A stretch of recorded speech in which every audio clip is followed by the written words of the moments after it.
Okay, welcome. Welcome everybody to another virtual wine tasting brought to you on behalf of the Pennsylvania Wine Society. I see some new faces out there and some returning faces. And we still have people showing up. I'm sure the nice weather is probably keeping people outside as long as they possibly can. So at any rate, today we're going to do a have a presentation by Kevin Ostrowski. It'll be the first of a two-part series on France. And I want to let you know ahead of time that there will be an open mic segment at the end for questions. During the hour or so that Kevin is presenting, please keep your microphones on mute. And with that, Kevin, I'm sure we can probably begin, and I'll let these people in as they show up. Very good, Marty. Can you hear me acceptably, Marty? Everything okay? I hear you. It's coming. Okay, very good. Yeah. Okay, again, today will be, I'll call it a France 101. We're going to look at a large portion of Eastern France, the Burgundy, the Rhone Valley, and Provence. Marty, did you want to talk about any of this, or you already mentioned that? I think I probably hit all the hot spots here, so why don't we just continue? Okay, in which case, there's a little bit about me. Like I said, I've been a little bit busy since I retired, and I certainly enjoy studying all about wine and everything surrounding it. I thought I'd give everyone an update. Again, the damage assessments are still going on over in France and also in Italy with regards to the early spring frost and severe cold weather. The area that we are going to be looking at today, Burgundy, Chablis, the Rhone Valley, also suffered a lot of damage. And at least from the initial assessments that I've been reading, Chardonnay losses are more severe than Pinot, and Chablis was hit particularly hard, but the Rhone Valley also suffered damage. That was in the most recent Wine Spectator website. It's estimated that about 3 billion euro in damages have been realized. And so far, the French government has committed up to about 1 billion euro in recovery efforts for that particular part of the world. So we'll have yet to see how it happens, but I thought I'd just give you all an update that damage assessments are ongoing, but the regions we're talking about today were particularly hit hard. Again, a little bit of a theme here. I certainly am looking forward to one day doing a river cruise in this part of the world, depending on which cruise line you look at. Most of them are pretty familiar, or pretty much the same, traveling from Avignon to Lyon, but I certainly hope to be on one of those boats one day. A little bit about France in general. If we look at France compared to the rest of the world, France ranks third in the world on the number of vineyard acres planted, second in production, second in consumption, third in exports, fourth in imports. I put some of the other countries that are in first or other places there. You can see the USA takes the lead in the consumption of wine.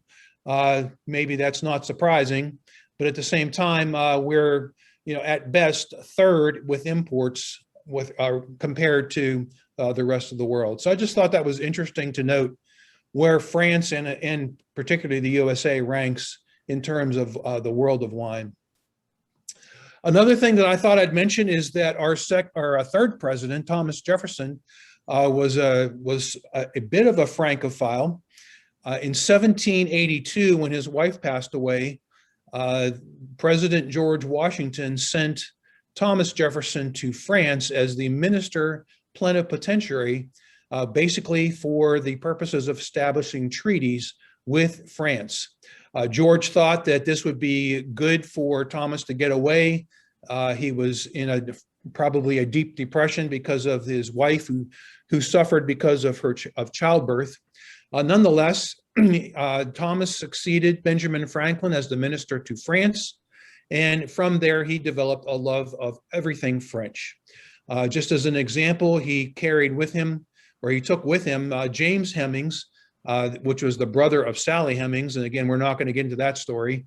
But James Hemings was trained in French cuisine so that he could come back and help prepare those foods that would have been familiar to President Jefferson at the time. Thomas Jefferson favored Burgundy wine from those locations, Hermitage, Volnay, Meursault, and others. But I thought it was interesting, and I'm going to highlight it through the course of the presentation. From February to June of 1787, he basically did a tour of France. He was a private citizen at that point, and he explored all the wine regions of France and took copious notes on the terroirs, the wines, the foods, and everything French. If you'd like to read more about that, there's a good book by John Hallman called Thomas Jefferson on Wine that I would recommend. It tells you all about not only his personal life, but a little bit about his wine phobia.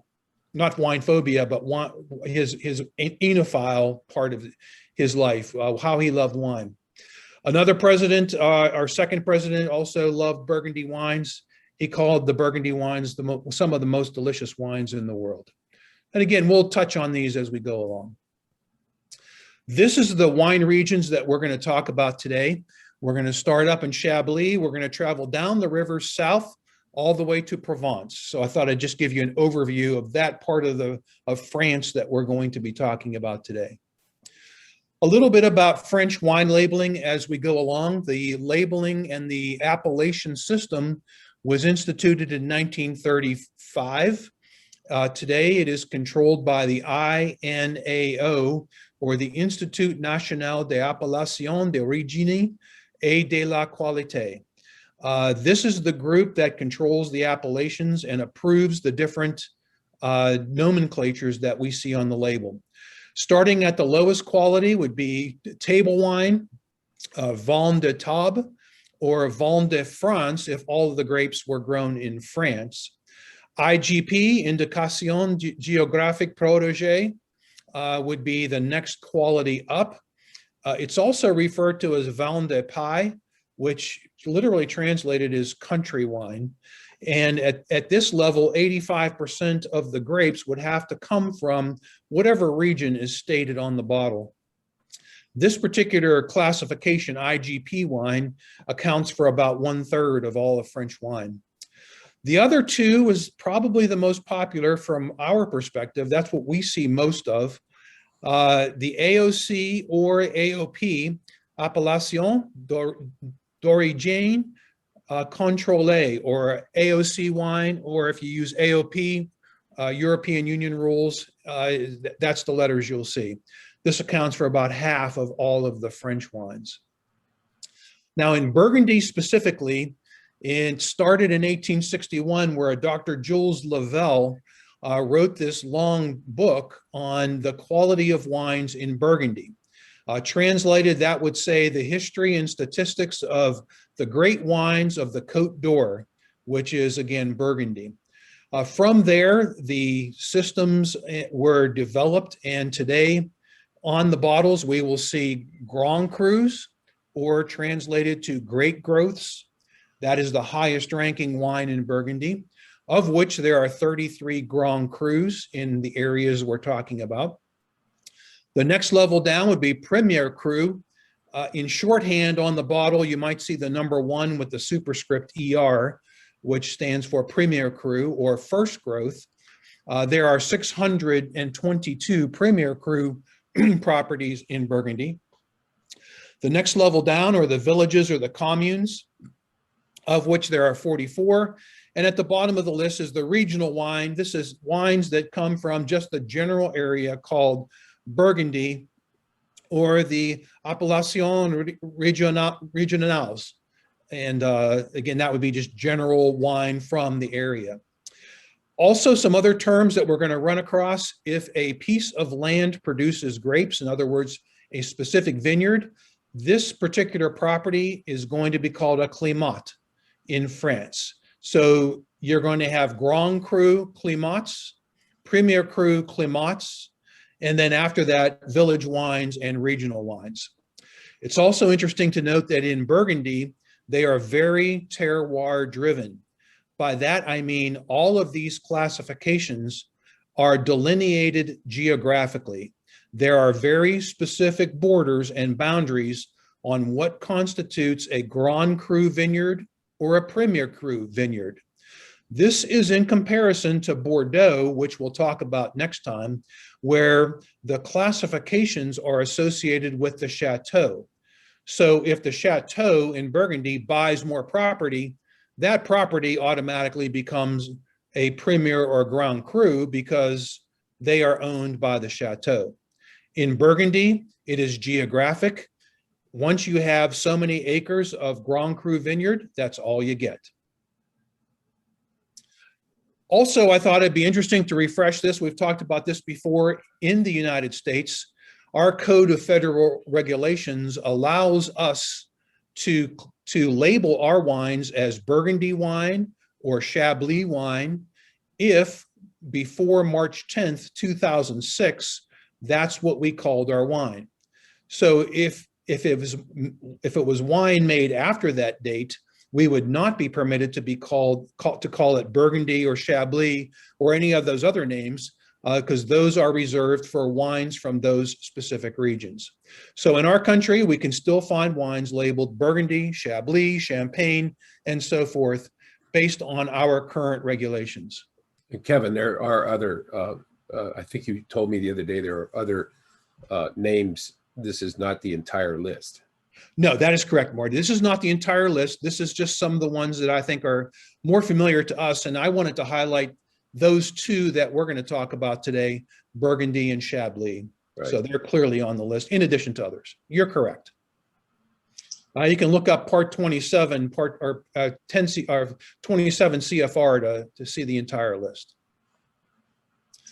Another thing that's going to overplay this entire region is a very strong northerly wind called the Mistral. Now, translated, the word Mistral means masterly. This is a very strong wind that originates up in the north from a high pressure system in the Bay of Biscay, which is that bay north of Spain and west of France, and a low pressure down below in the south of France in the Gulf of Genoa. The winds are most strong in winter and spring, and the speed of these winds range anywhere from 40 to 115 miles per hour. Now, just for reference sakes, a category 1, 2, and 3 hurricane here in our country could be as much as 115-mile-an-hour winds. So this Mistral could produce winds that are hurricane force in nature. Now, it's a good and a bad in some regard. Of course, the high winds are a challenge to vine growers, and as a result, you can see in the lower left-hand corner, they have to put stakes next to each vine so that they remain standing in the wind. The good news is the wind tends to allow the vineyards to become cool and dry, which is helpful because this reduces the chances of any rot or disease, which is caused by high moisture. Also, if you happen to have a vineyard that faces south, that hill or that hillside acts as a windbreak. So a south-facing wind will, or south-facing vineyard will protect you from the Mistral. Obviously, the weather doesn't last long in that high of a wind. It blows out rather quickly. So again, you don't deal with a lot of bad weather in the process. Now, I do have a video here that shows you the Mistral. Rather than play it here in the interest of time, I think if you look up a YouTube video, you can see how strong the Mistral winds can get. With that, let's move into the French wine regions. First of all, if I was traveling to France, I would travel either to London Heathrow and take the Eurostar into this part of the world. I think Eurostar, the train, the high-speed train, runs into Avignon, Lyon, and other parts of France. So there's one way to get there. Or I could fly into Paris, Charles de Gaulle Airport, rent my little French car, and in 2.5 hours, I will be in Chablis, which is our first stop on our tour of France. So thus begins our trip to Burgundy. We're going to begin in this part of the world, starting in Chablis, and then moving down to Burgundy and Beaujolais, Beaujolais being considered part of Burgundy as well. First, a little bit about the background. Of course, most of you know that the Greeks and the Romans brought wine to this part of the world and planted the first vineyards. But in and around the 10th century, rich noblemen and landowners were giving their properties to the church. This was their way of buying their way into heaven. They would give this property to the church.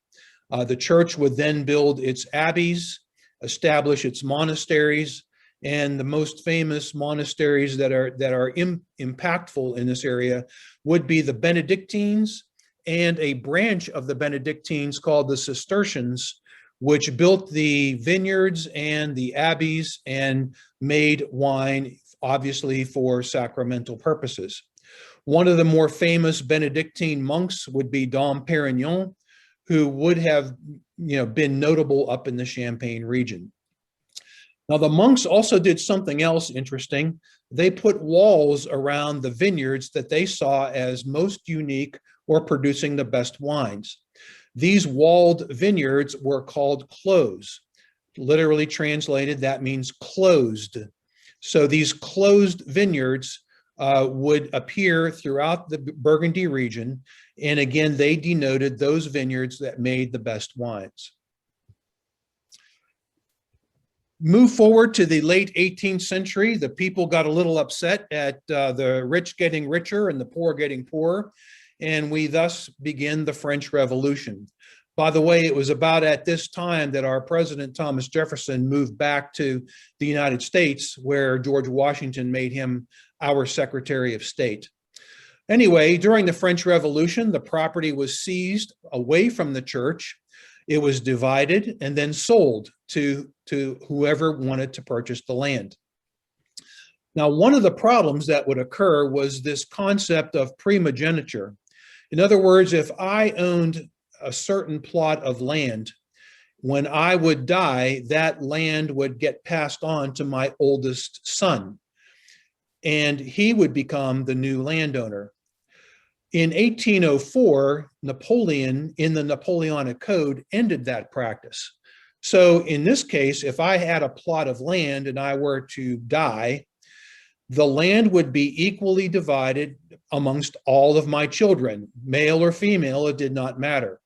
So if I had 5 children, my land would be divided up into 5 separate segments, and each child would get those 5 segments. Well, you can imagine the problem this might cause. Over the generations, if my 5 children in turn had 5 children each, then the land would have been divided up into 25 different pieces, and so on and so forth. It got to the point where some people would only own perhaps 1 row of a vineyard. And that's the way, literally, Burgundy is today. You have a lot of tiny little properties in Burgundy that were all owned by individuals having the property handed over by their previous generations. So in 1804, Napoleon had a big impact on this part of the world by ending the practice of only the firstborn son getting the land. He put an end to primogeniture. Moving to Chablis, that's that little spot along the river there. This is the northernmost part of Burgundy. It has a cool continental climate along the Seine River.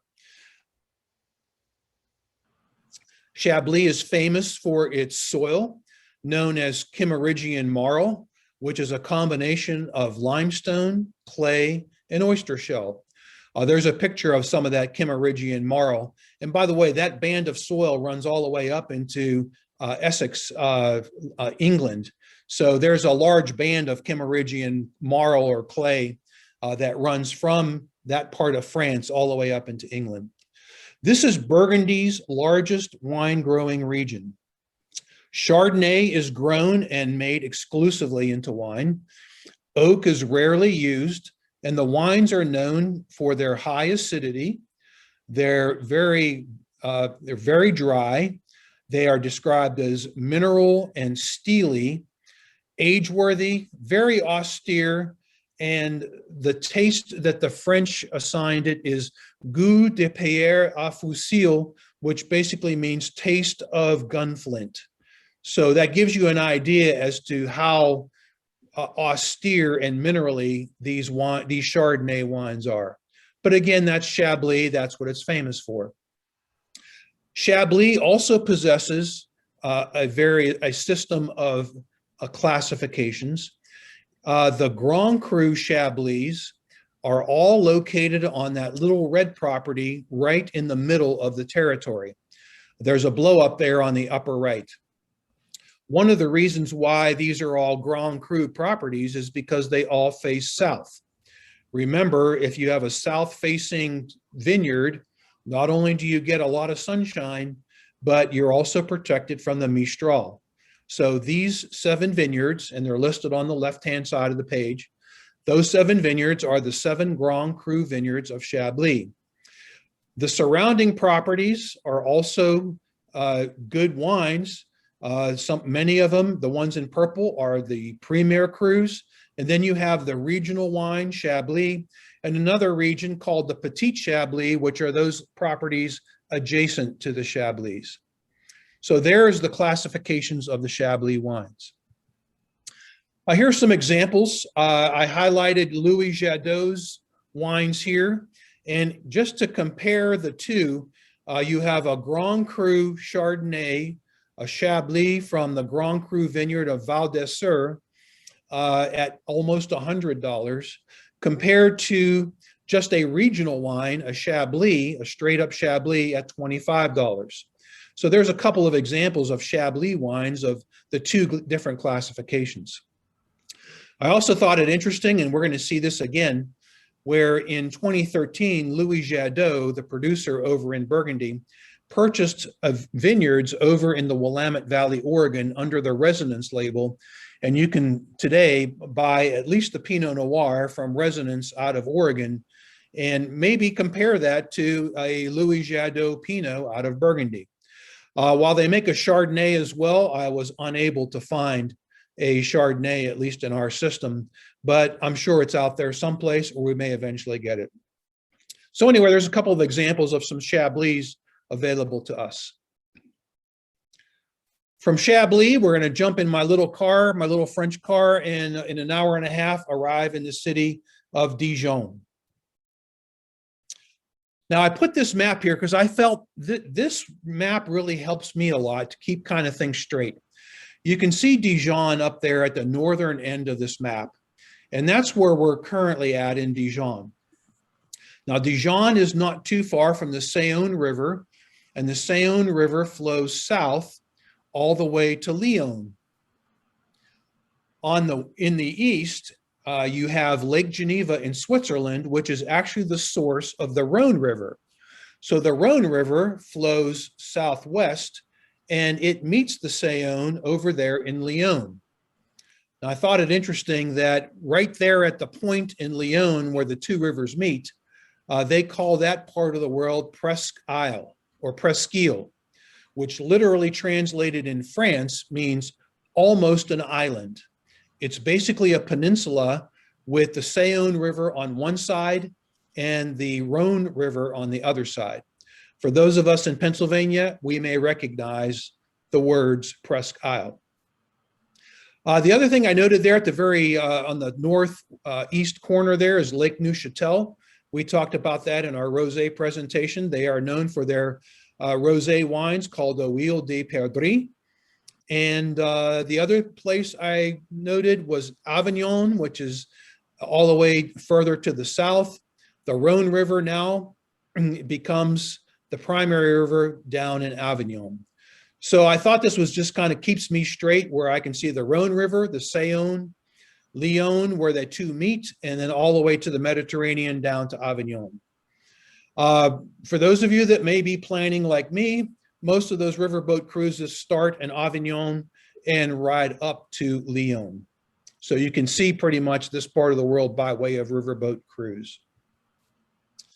That brings us to the Côte d'Or. We're going to go a little bit further south of Dijon, and the Côte d'Or, which has been translated to mean the Golden Coast. We'll talk about that in a little bit.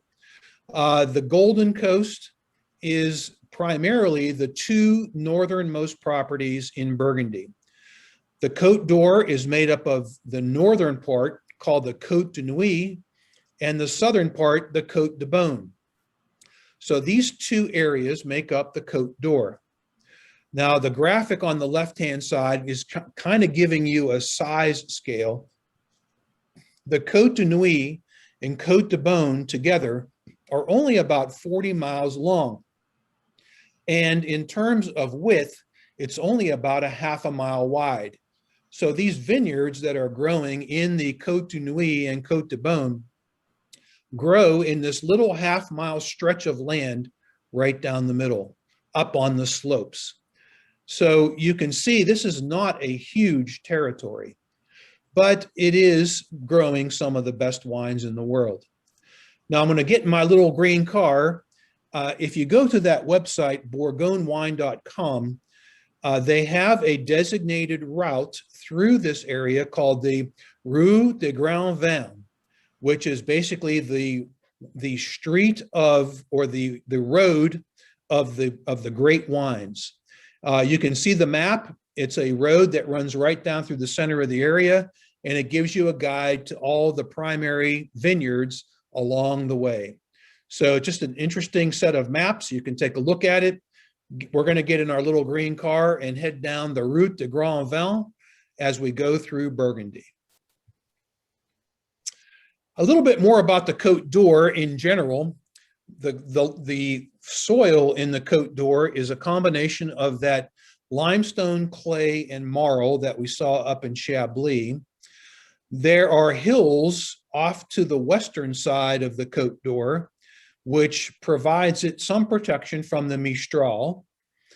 And the hills are facing east.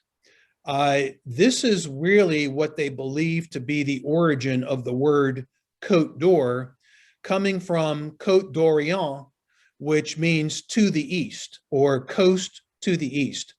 These east-facing hills, as you see in the graphic, give you maximum exposure to sun in the early part of the day.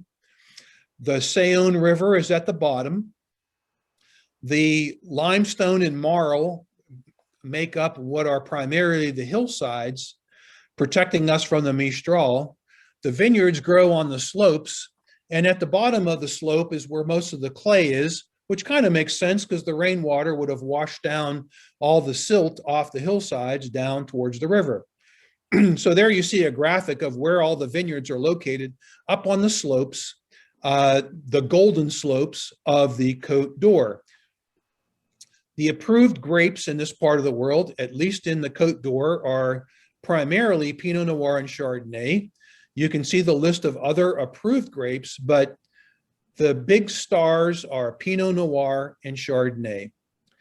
The red wines are also primarily aged and fermented in Burgundy barrels, which is a 200-liter size barrel called a pièce. The northernmost property, the Côte de Nuit, is the northern half of the Côte d'Or. This has a continental climate. They have most of the Grand Cru vineyards, and you can see where Pinot Noir is the primary grape of the Côte de Nuit. 90% of all the wine in the Côte de Nuit is a Pinot Noir. The one exception is Musigny, which is known for some of its Chardonnay. In our little green car, we're going to travel from the north down to the south. Our first stop is going to be in the village of Geoffroy-Chambertin. So that's going to be our first stop, our first village stop. And as I noted there on the lower right-hand side, our President Jefferson would have been in this part of the world in March of 1787 as he's making his way down the Rhone River, or down the Saône River. Geoffroy-Chambertin is known as the area where the first vines would have been planted in Burgundy around the 1st century BC. These wines, the notable wines, were mentioned by Pliny the Elder as being very good wines. And this particular village area possesses 9 of those 33 Grand Crus. I listed 2 there as probably the most famous, or one of the more notables. The first is Chambertin itself. So again, to make it clear, Chambertin is a specific climat, it's a specific vineyard in the village of Geoffroy-Chambertin.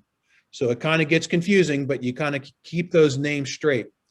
And the other famous Grand Cru vineyard is Chambertin-Clos de Bez. I listed there for comparison a couple of wines from this area. On the left is a village classified wine.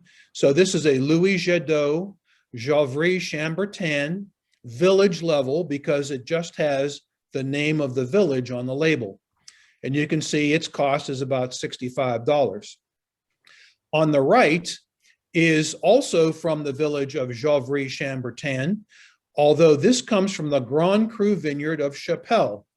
And in this case, because it's a Grand Cru vineyard, you can see the difference in price. This one bottle is $250.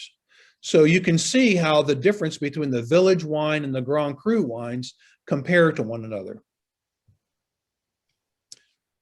Our next stop is a little further south in the area called, in the village of Vosges-Romanée. This area has 6 Grand Cru vineyards, 15 Premier Crus. The two probably more famous ones are Romanée-Conti and Domaine de la Romanée-Conti.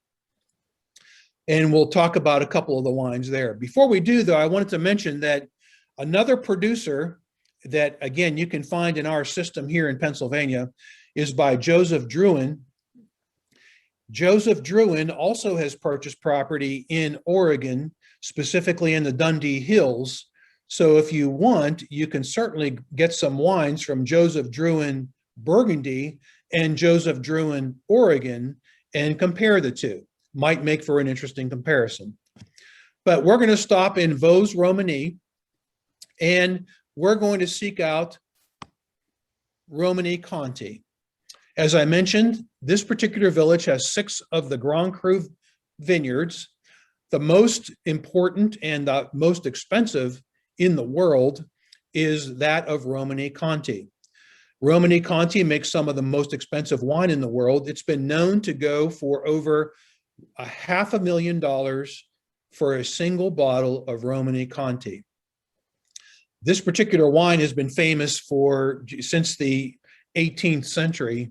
The Archbishop of Paris described the Romanée-Conti wine as velvet and satin in bottles. It is mostly Pinot Noir, and while other grapes are allowed, chances are you're going to see mostly Pinot Noir coming out of Romanée-Conti. I did find one bottle of Romanée-Conti on the internet. It was a 1999 vintage, and it only cost $23,000 for that single bottle. In order to purchase any Romanée-Conti, most of the time you have to get on a mailing list. And this is one of those cases where, because of the notability of the wine, you actually have to get yourself on a mailing list in order to get on the real mailing list. So there's a mailing list for the mailing list to get Romanée-Conti wine.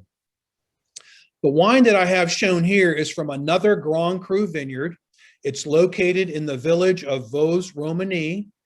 This is the Richembourg vineyard, and it's listed in our system at $2,500 for a single bottle. But unfortunately, I hate to tell you, for those of you that are disappointed, it's $2,500 a bottle, but it's out of stock. So unfortunately, I doubt that we'll be able to find it. Nonetheless, I was reminded of yesterday, of course, as you know, is the Kentucky Derby. And Blanton's bourbon is a big bourbon in that particular part, very desirable. I happened to visit the state store looking at some of the wines, and I saw that sign as I walked in the door, no Blanton's today. So I can imagine a sign being posted that says, sorry, no Romanée-Conti today. At $23,000 a bottle, I don't think I'll be looking forward to it. Moving south, we're going to be driving again on the Route de Grand Vent. We're going to stop in the village of Alox-Courton. We are now in the Côte de Beaune, the southern half of the Côte d'Or, where there's 8 Grand Cru vineyards. But now you can see that the grapes have switched from Pinot Noir to mostly Chardonnay. And this becomes the signature grape of the Côte de Beaune. The Côte de Beaune is mostly Chardonnay, with one exception. Where we're parked at in Corton is mostly Pinot Noir. Again, our President Jefferson would have stopped here in March of that same year, a little bit later, but he also would have sampled the wines from this particular part of the world. The wines that we're going to sample, again, here you can see the differences between a Grand Cru. This is the Charlemagne Vineyard in Corton, a Grand Cru vineyard at $180 versus a Premier Cru wine from Saint Aubin, a Premier Cru at $50. So both of these would be Chardonnay. Both of them would be coming from the Côte de Beaune, but the one vineyard, the Charlemagne Vineyard, designated a Grand Cru. The other, Saint Aubin, the Premier Cru. The next stop is going to be Pouligny, the village of Pouligny-Montrachet, where we find 4 Grand Cru vineyards and 19 Premier Crus. There's Joseph Drouin. There's one of his labels. This would be a Chardonnay from Pouligny-Montrachet. This would simply be a village level wine because it only has the name of the village on the label, nothing else. I wanted to note also on my map, you can see the town of Gamay, or the village of Gamay there. That's going to come into play a little bit later. So I just wanted to point it out while we're here. If you want to pull over to Saint Aubin and try its Premier Cru Chardonnay, just note that the town of Gamay is also there as well. We're going to move out of the Côte d'Or. We're going to keep driving south. The next large area of Burgundy is going to be called the Côte Chalonnaise. There are no Grand Cru vineyards in Chalonnaise, but there are 30 Premier Crus. We're going to pull over and visit some of the vineyards in Bouzeron for a particular reason. Bouzeron is noted as the village that only makes and grows the Aligoté grape. This is a white grape, and only wines in Bouzeron are made from the Aligoté. So that's what they're limited to. I was able to find in our system this particular Maison Chanzy, Bouzeron Aligoté, and at $19, probably worth a try for this particular grape. So that's Bouzeron in the area as Côte Chalonnaise. We continue to move south into the Mâconnais, which is the area south of the Côte Chalonnaise, where again, Chardonnay is still the popular grape, but now we start seeing some Gamay starting to sneak into the mix, as well as Aligoté and Pinot Noir. Interesting, this past September of 2020, the INAO, the outfit that controls the appellations in France, granted Premier Cru status to 22 different vineyards in the Mâconnais. These were the first Premier Cru villages to be, or vineyards to be named in the Mâconnais. And it will begin with the 2020 vintage. So chances are we will not see any of that Premier Cru Mâconnais until later in the year, if not next year, but we will start seeing Premier Cru wines coming from this part of the world. The one that I did find, obviously it's not going to be a Premier Cru, but again, Louis Jadot makes a wine from the Puy-Fouissé region. This is actually a combination of 4 separate villages. Puy-Fouissé is named after 2 of those villages. And in this case, a $26 Chardonnay from this particular part of the world. We're going to remain in Burgundy, and we're going to the southernmost region in Burgundy, and this is the Beaujolais. Many of us have heard of the Beaujolais before. There are 11 appellations and 10 crus in the Beaujolais. While all 3 varieties of wine are approved, most of the Beaujolais, 98% of it, is made from the Gamay grape. Now, as an interesting sideline, in 1395, Philip the Bold, the Duke of Burgundy, actually banned the growing of the Gamay grape.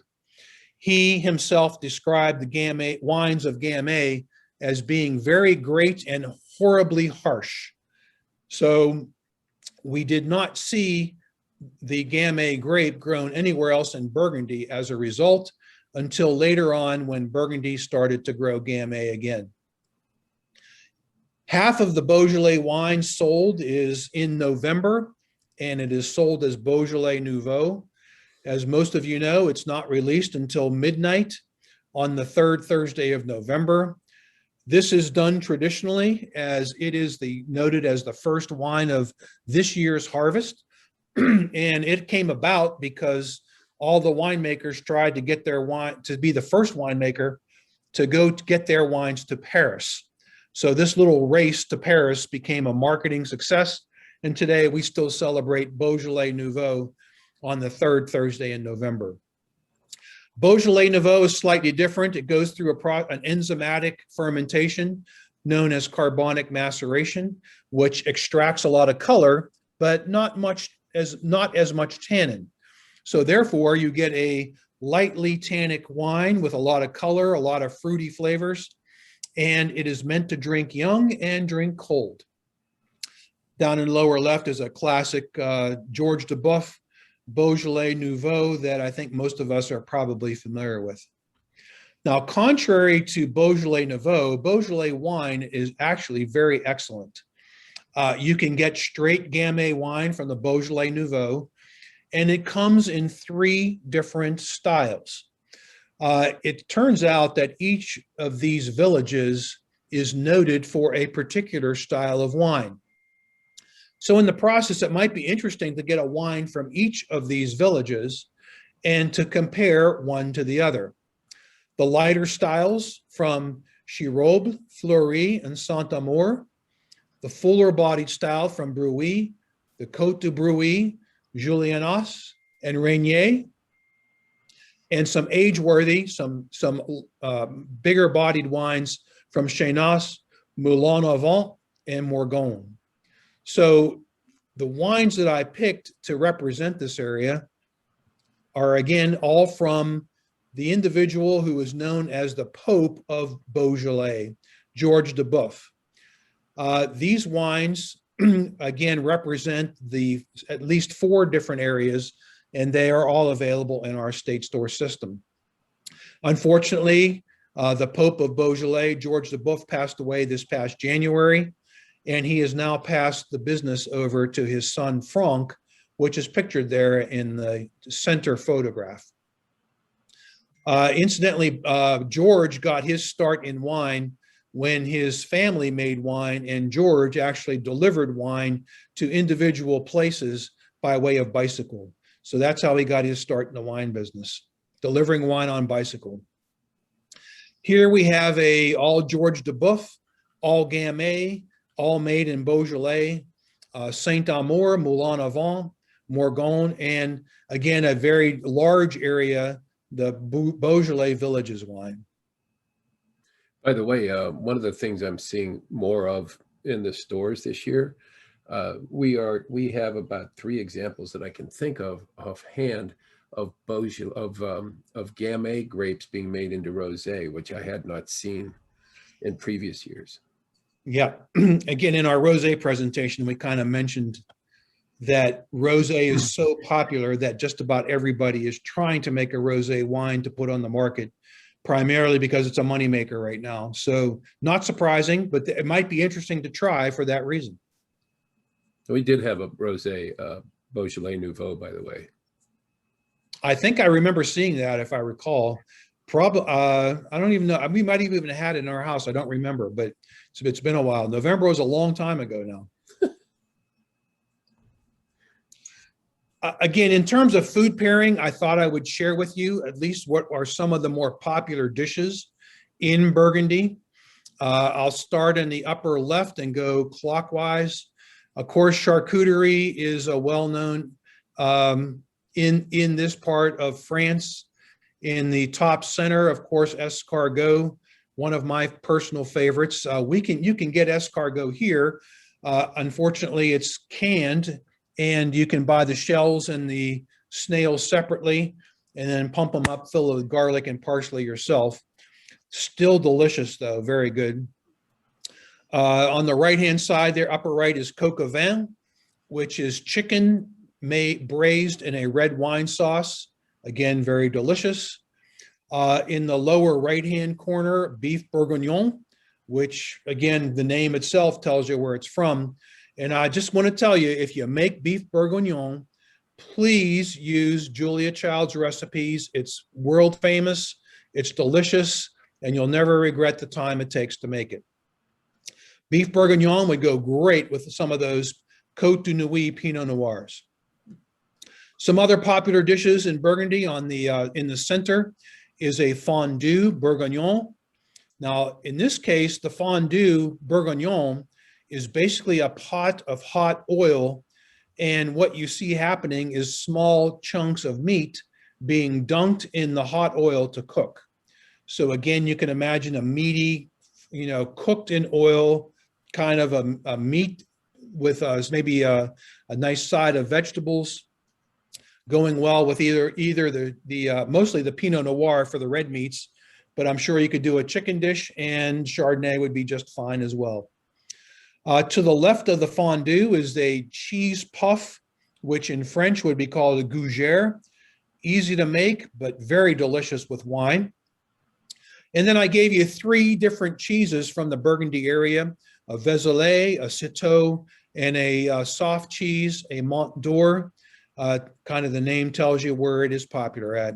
While I've not seen those here locally, I'm sure they're available somewhere. So in terms of pairing with all these Burgundy wines, Pinot Noir and Chardonnay, there are some suggestions for you. We're going to continue to move south of Burgundy, and then we're going to move into the Rhone Valley. The Rhone Valley is the oldest wine growing region in France. Kind of makes sense because, as we've heard in previous talks, the Romans and the Greeks would have traveled up the Rhone River into the countryside and began to grow grapes. So these vineyards would date back to, the 600 BC and prior. The Rhone Valley is also the second largest producer of wine in France, number 1 being Bordeaux. There's the Rhone Valley on the map. Those are the 2 areas we're going to visit. And here is a very specific map of the Rhone Valley. There's a lot going on here. First of all, a general description of the area. The Rhone Valley is shaped like an inverted funnel. You can see my little funnel picture on the left-hand side there.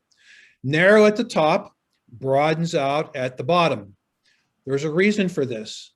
The Rhone River, remember it started in Lyon, flows south, and as the river opens up into the river plain or the river delta, it broadens out into the southern half of the Rhone Valley. So that narrow river valley broadens out as it approaches the Mediterranean. The mountain ranges to the west are known as the Massif Central. The mountain ranges to the east would be the Alps. Together, they form this alley or this channel right down the Rhone Valley, where the Mistral wind accelerates and creates a lot of problems for the vineyards all the way through the Rhone Valley. So basically, the Mistral is getting funneled through the valley and then broadens out into the Mediterranean. Now, the Northern Rhone is responsible for only about 5% of all the wine coming out of the Rhone Valley. The only grape that's permitted to be grown up in the Northern Rhone is a Syrah grape. The Southern Rhone is making most of the Rhone Valley wines. It's responsible for 95% of the production of Grenache. And Grenache is good because Grenache happens to be a very a grape that loves to grow in very warm climates. So the Southern Rhone, closer to the Mediterranean, is growing most of the Grenache. So the Northern Rhone, Syrah, the Southern Rhone, Grenache. Now, for those of you that may have attended my rosé presentation, I just wanted to point out Tavel is located in that Southern Rhone, and we mentioned that Tavel is one of the properties that makes nothing but rosé wines. The Northern Rhone is continental in climate with warm summers and wet, cold winters. A lot of hillsides as the Rhone River cuts through. Steep terraced vineyards are on the sides of the hills where the soil is mostly granite and schist. Remember, a lot of the silt would have been washed away from these hillsides with the rains. The Southern Rhone, which is 95% of all the wine in the Rhone Valley, has a Mediterranean climate, which is hot summers, warm, dry, and mild winters. Broad lowlands, you can see from the pictures, and I tried to select images there that kind of give you the flavor of what the grounds look like. Because the river is spread out as it approaches the Mediterranean, you get a broad lowland with alluvial soil, or basically river silt, consisting of sand, gravel, and clay. So there's a little bit about the climate and the geography in the Northern and Southern Rhone. The Southern Rhone is famous for these particular stones, which are in the vineyards called galets. These are basically river rocks. They've washed down from the hills. They have landed in these broad open plains of the Southern Rhone, and they are very, very beneficial to vineyards because they absorb a lot of the heat of the day, and then they radiate that heat back out at night.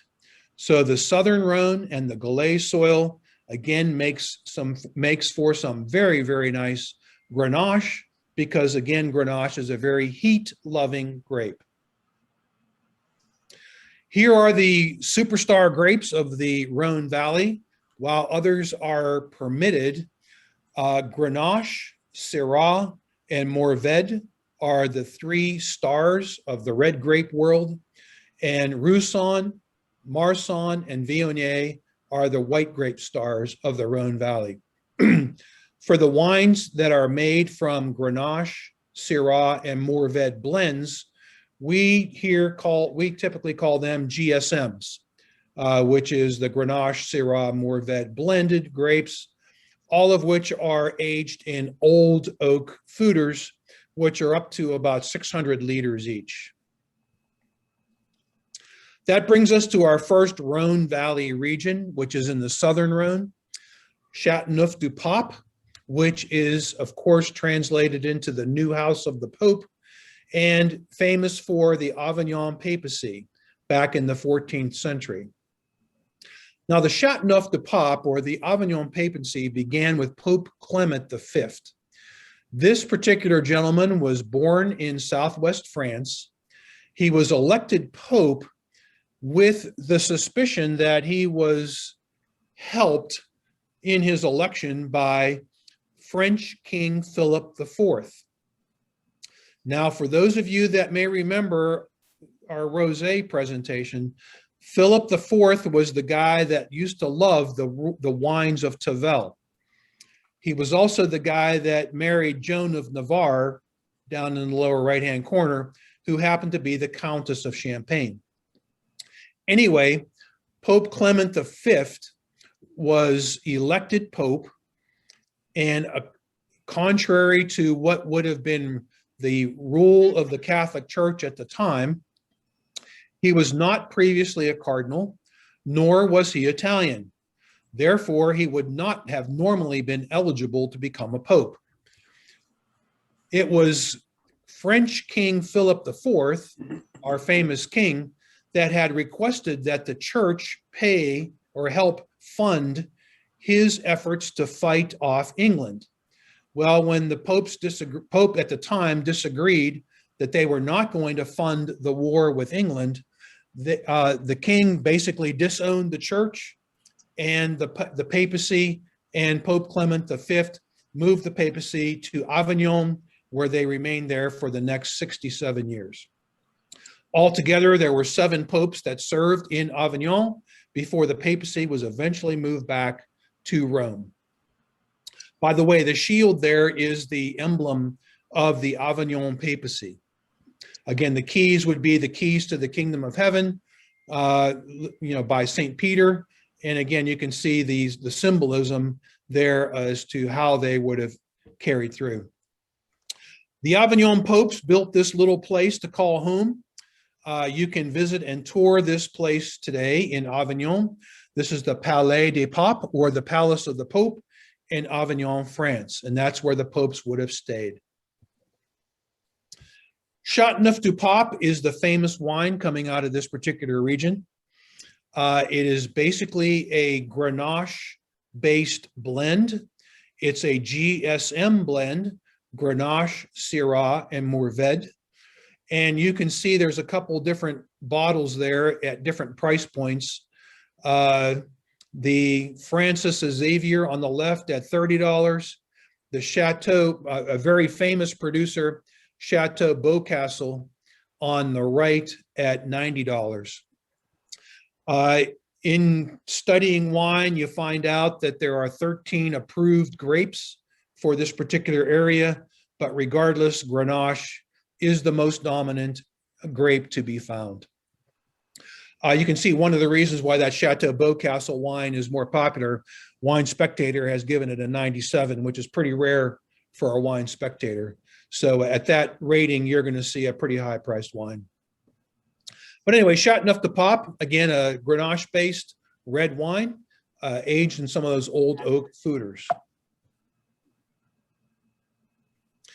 You probably also noted that the Châteauneuf du Pape, abbreviated CDPs, the bottles all have this crest on them. This is the crest which is represented by the Avignon papacy. So it's somewhat the symbol of the popes.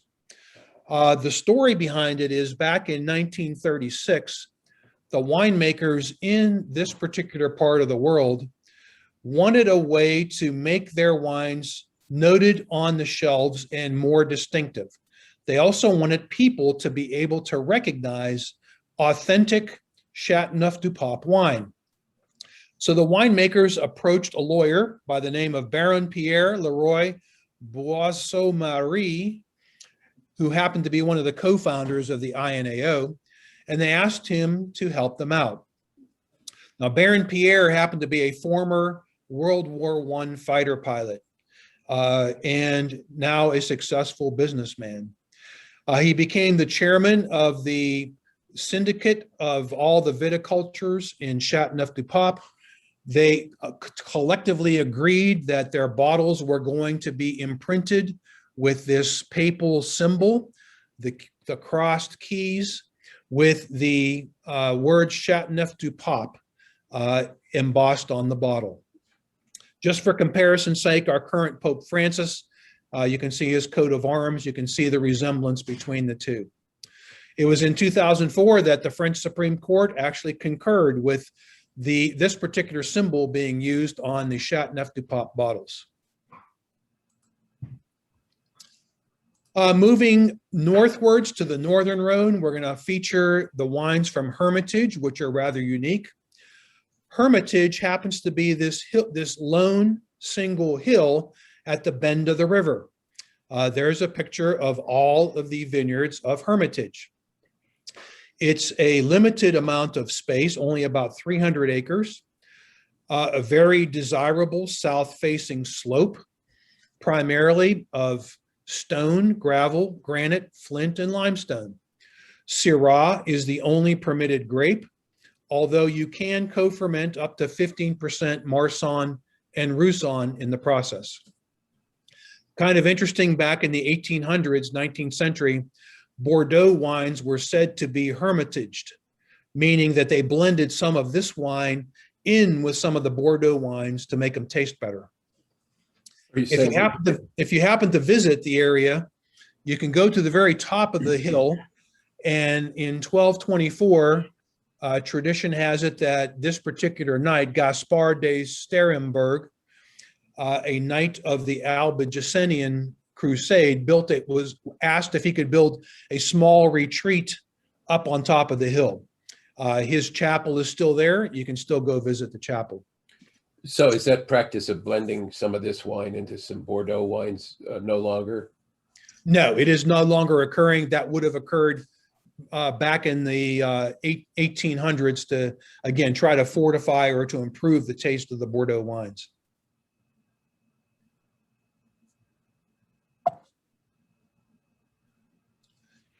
So here's a Hermitage wine from Paul Jabolet, La Chapelle Hermitage. You can see the difference in prices here, $249. It's actually on sale for $199.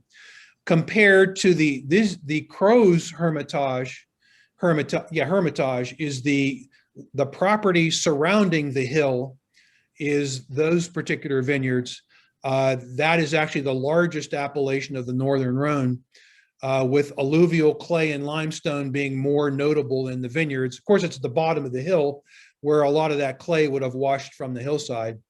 Only Syrah, some white, but you can see the difference in price, about $30 from a wine from the Crow's Hermitage compared to the Hermitage at $250. Another part of the Rhone Valley is Condro, and I featured this one primarily because they make a particular wine out of Viognier, and that's the only wine they make. They make wines from 100% Viognier. The name Condro comes from the French phrase coin de ruisseau, or corner of the brook. Again, another bend in the Rhone River.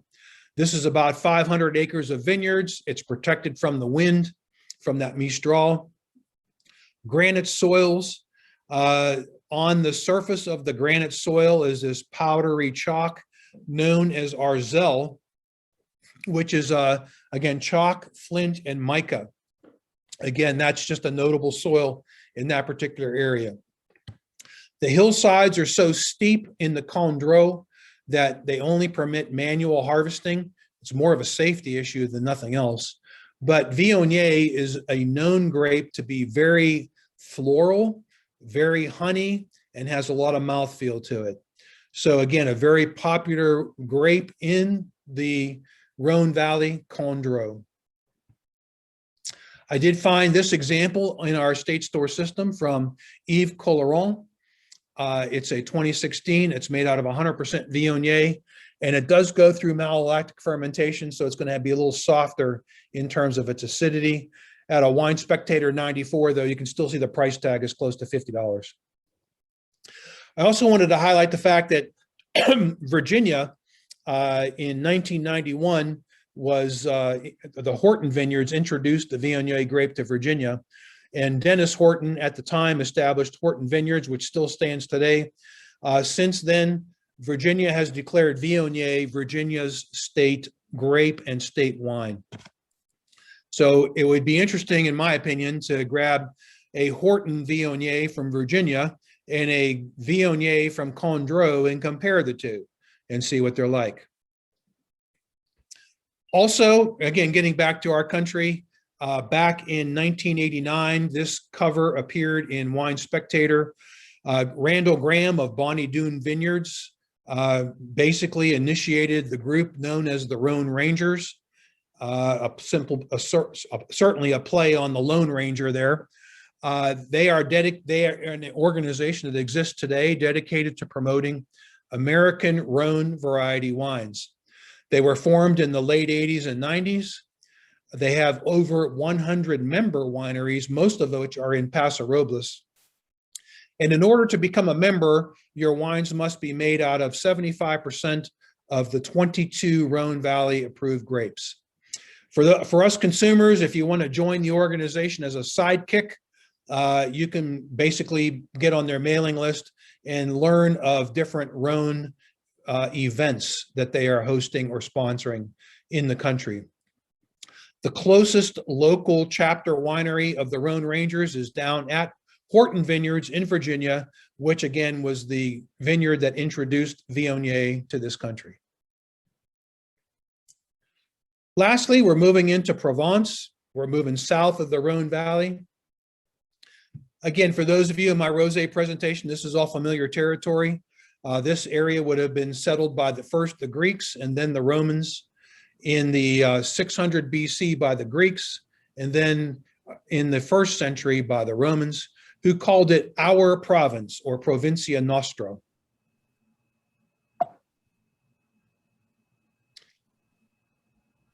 These are all the different appellations in Provence. Again, there are several there. I'm only going to highlight 3 today. The largest is Côte de Provence, which has at least 4 sub-appellations listed there.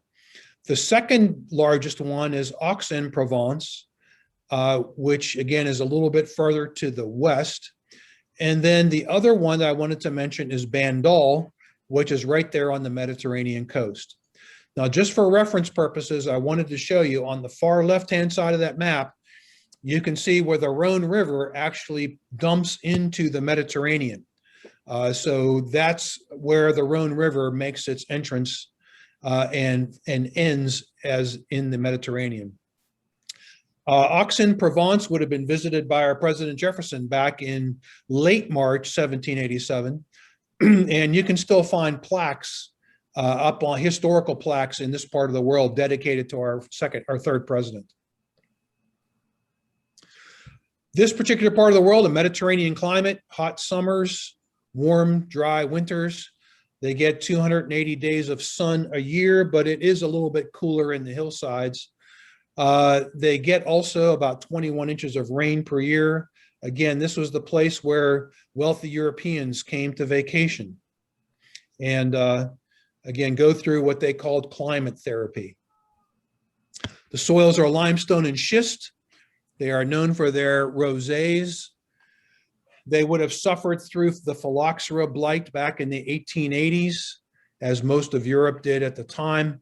Since replanting mostly Grenache grapes, the wines there carry some of that taste which we describe as garrigue. Garrigue is technically the scrub brush or the shrubbery found in the limestone around the Mediterranean basin. Things like lavender, thyme, sage, and rosemary. All the different herbs that make up what we call herbe de Provence today. The authorized grapes, Cinsault, Grenache, Mourvedre, Syrah, Tiburon, some Cab, some Carignan. The whites, Claret, Semillon, Uni Blanc, and Vermentino, which they call Rollet. And again, rosés become their popular wines. And again, for those of you in my rosé presentation, you're familiar with Chateau d'Esclans, the #1 rosé in the world. That comes in at as a blend of primarily Grenache, Syrah, and Vermentino. It is direct pressed, which means the grapes are pulled off the vineyards and gently pressed to minimize color extraction. Another wine from the Côte de Provence, the 2nd largest appellation. Again, the same kind of blend, also direct press at $17, $18 called AIX or I. And then for comparison, I listed a Barton and Goustier Provence Rosé. And if you just look at the photographs, you can see that this actually goes through a little bit of maceration. In other words, they soak the red grapes in the juice for a while to get a little bit more color on that. So the Barton and Goustier has a little bit more color than the Whispering Angel or the I brand. Bandol is a very famous wine growing region right on the Mediterranean coast. It is popular because of its rich, earthy, spicy red wines, primarily made from the Mourvedre grape. This is dominant only in Bandol. The Mourvedre grape is dominant only in this part of France. It has to be 50% of the blend.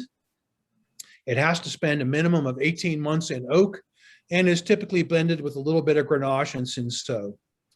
Because of the steep hillsides where it's grown, they are not permitted to do any mechanical harvesting. And they are famous for red, white, and rosé wines, but rosé makes up the bulk at 70%. The red wines from Bandol are known to contain a lot of black fruit flavors, vanilla, cinnamon, and leather. Here's some examples of Bandol reds. Domaine de la Bastide, a Bandol Rouge. You can see that Mourvèdre makes up 78% of that blend. And then the other one, a Domaine Tempier, a very famous brand from that region. Also 85% Mourvèdre with some oak aging. I wanted to highlight the fact that the Tempier family and Lulu would have been the wife of the current owner. Lulu passed away in October of this past year, but Lulu Tempier Peyroud was a very world famous chef. She was actually had mentored Alice Waters from Chez Panisse out in California. And it was Chez Panisse and Alice Waters that invented the California cuisine, which includes things like the California pizza. So the California pizza has its roots in the Bandol region or Domaine Tempier, with thanking Lulu Peyroud in the process. Most of you have seen, in my rosé had seen this slide before. This is all the wines that would have paired well with Provence wines. Pork roasts, some ham, charcuterie, sausages. Two notable provincial dishes on the far left is the onion anchovy olive pizza called Pistola d'Hier. And in the lower left-hand corner, some tapenade made of olives, anchovies, and capers. Of course, the Niçoise salad and several cheeses. Again, just some suggested food pairings for those wines from Provence. So in summary, we started up in Chablis, moved our way down to Dijon through the Côte du Noir, Côte des Beaunes, Mâconnais, Chalonnais, Beaujolais, into Lyon, Northern Rhone, Southern Rhone. Again, if I have a chance to do my river cruising, that's where I would most likely land. And then down into the Provence area and Marseille along the Mediterranean coast. So that kind of sums up our tour today. With that, next up will be Bordeaux and the Loire Valley on May 16th. And with that, Marty, there's my references for today's presentation. And from that, I'll turn it over to you. All right. Well, thank you, Kevin. That's tremendous. Get yourself a drink of water there. Yep. Folks, if you've enjoyed this presentation or you want more information about the Pennsylvania Wine Society, including this is the revenue portion of this broadcast, including membership options and monetary donations, or to sign up for our newsletter, check out our new website at pawinesociety.org. If you have any other questions or suggestions pertaining to this programming, or about future programs, or about the Pennsylvania Wine Society, please contact me. You can use my email address, marty@bcme.net. And Kevin, if you want to take down the slides, then what we'll do is we'll open up the mics. Everybody can take yourselves off of mute and ask away, ask any questions. We're getting a flurry of comments here about the presentation. Very excellent presentation, very, very good. Looking forward to part 2, and so on and so forth. So with that, if anybody has questions, please, you've got access to the star of the show right now. Hey, Kevin, this is Lauren Debbie in New Mexico. Thanks for all this. This is really fantastic. We appreciate it. I noticed that Louis Jadot, the winemaker, showed up several times throughout. Can you talk a little bit about just that winemaker? Are there various vineyards along the various rivers, or what is their story? Well, absolutely. Louis Jadot would have been one of the larger vignerons in that particular part of the world. And yes, you are correct. They have vineyards all over Burgundy, starting up at Chablis all the way down to Beaujolais. One of the reasons why I picked Louis Jadot is primarily because of their availability. I think on one of my slides, although I didn't mention it, they're making millions of cases of wine. So it's one of the wines more available to us. But Louis Jadot would have been, like several generations of winemakers, but they would have acquired many of the vineyards in the Bordeaux region, and they make many different wines at different classification levels. So you can find the village level, the premiers, and the Grand Crus all being made by the same vigneron.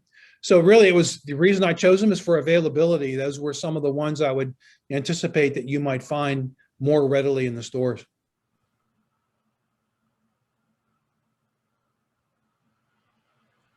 Anybody else? I'm sure there's more questions out there. I will say it's a very large amount of territory to cover.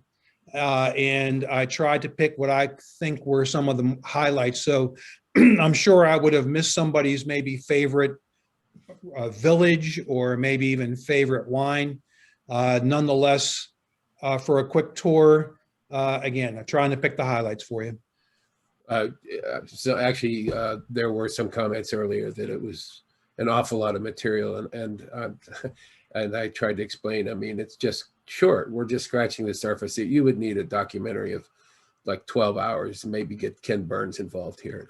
Although I don't know how much he knows about France or wine, but something on that magnitude, because we can't cover it in a 2 1-hour segments on Zoom. Right. The thing that I would like everyone to certainly encourage everyone to do is go explore your local wine store, whatever that happens to be.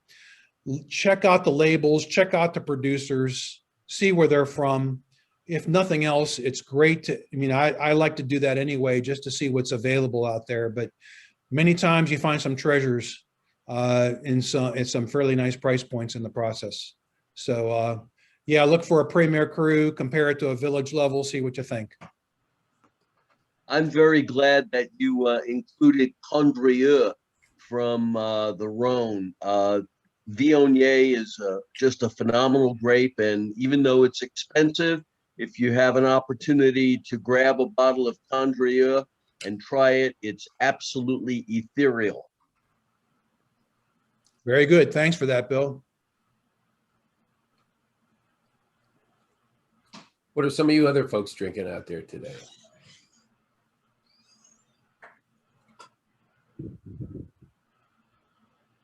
I guess nobody's drinking. Understandable. There's too many opportunities there. There's plenty of Burgundy wines out there. I actually wish I was drinking Condrieu, but I've got a Chapoutier Côte du Rhône Rosé, which is really, really good and very easily accessible. Right.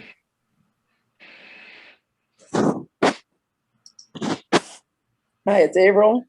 Are you hearing me? Yes, Yes, ma'am. April. Okay, thanks. We have to go back and forth with Lynn and me in the same room, so we don't have feedback.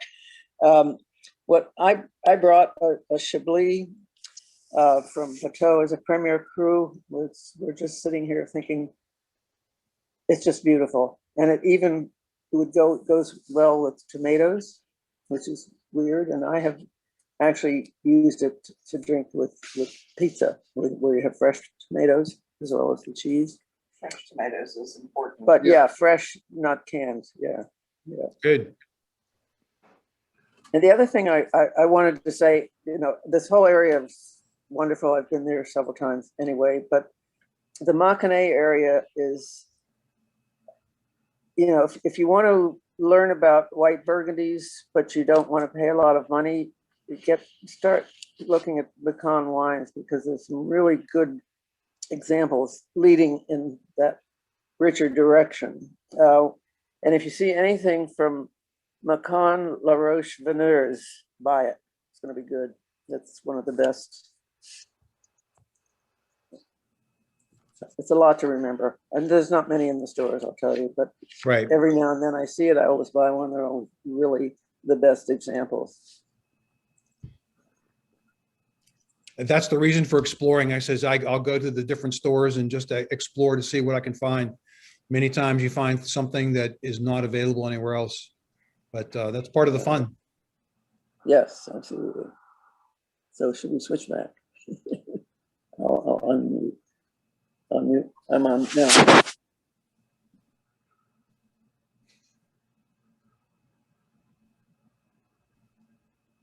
Okay. Well,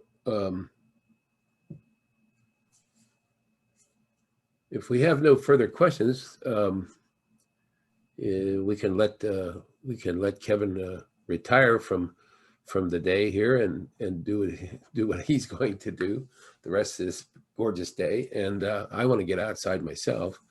So with that, please keep us in mind for Wine Wednesday, this coming Wednesday.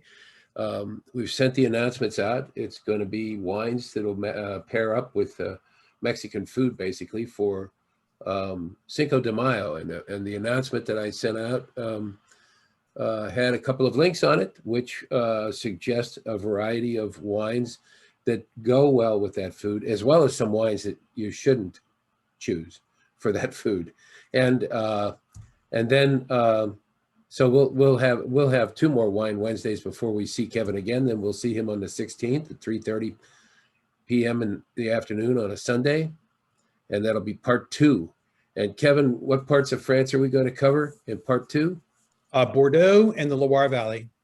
All right, two of my favorite actually. So, and there's plenty of wines at the store for you to grab a few bottles that marry up with those 2 regions.